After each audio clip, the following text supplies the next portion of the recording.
ako niya. Ang naman niya kasi mga gabi. Ako git. Good morning. I praise and thank the Lord for His goodness sa buhay namin. Yung nakalabas na yung father ko sa hospital, pero sad to say na nung lumabas siya sa hospital, hindi pa rin siya makahinga. Kaya in-oxygen naman siya sa bahay for 1 week.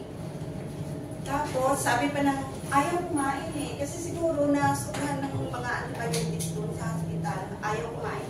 Sabi ng kapatid mo, sabi niya hindi ka kakain, sabi niya hindi ka namin lagyan ng oxygen, hindi ka na talaga makahinga. Sabi niya. Oo.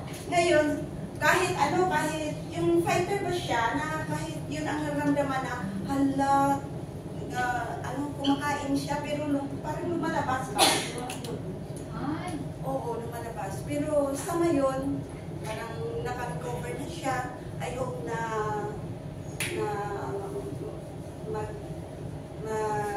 tuloy-tuloy na yun.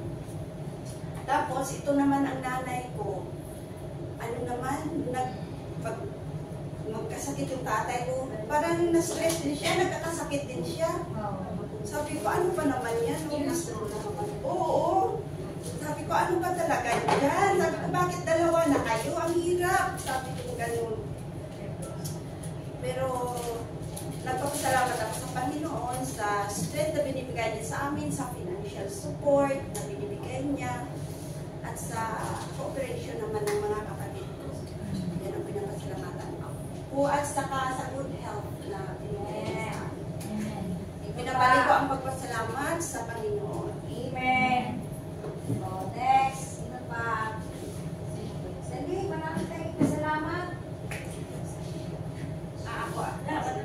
Ako? Kasi mo na.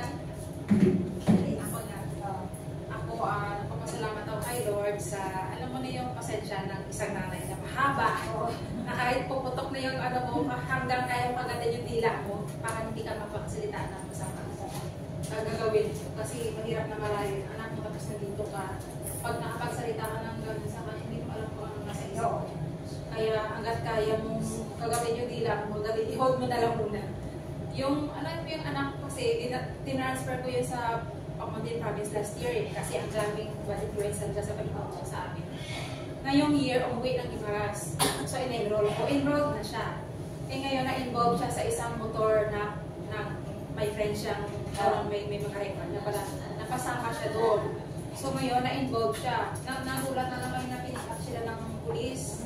So na-trauma siya. Ayaw na lumabas, hindi napapasok. Yung ginawa, pinabilo na naman doon sa school yung papers. Pinransfer ko na naman. So another gastos ako.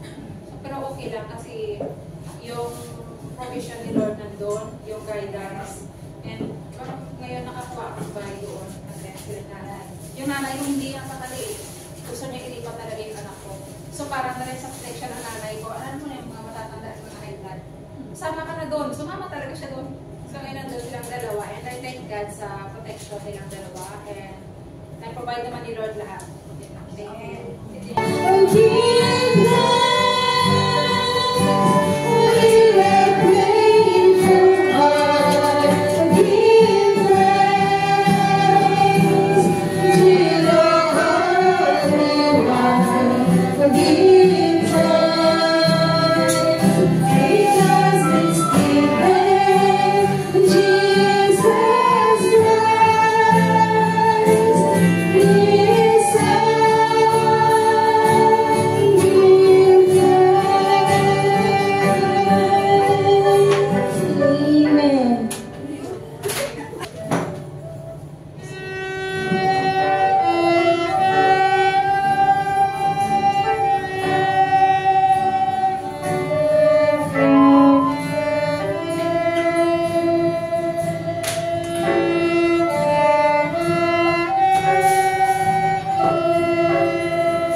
kabutihan, ang kataas-taasan ka po, for you are no worthy of our praise. This be with us, Lord, as we give them heavy praises and thanksgiving for singing.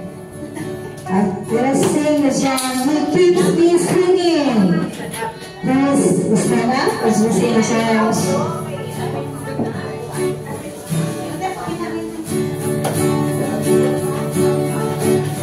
Asa GC natin ang kanyang singing.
Sa aming pagsulod po, inantalan natin ito, that we keep on singing for the Lord God will give us that peace in our hearts and our minds. Amen?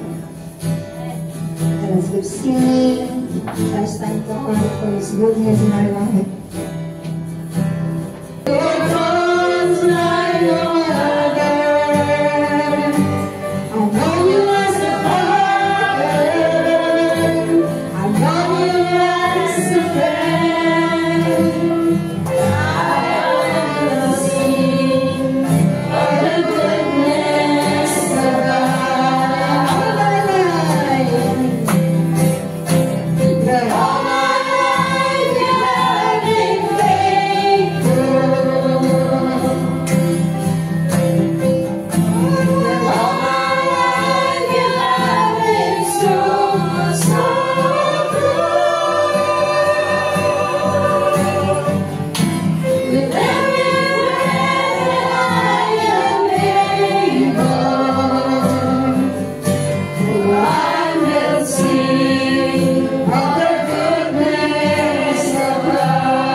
Jesus is our Lord.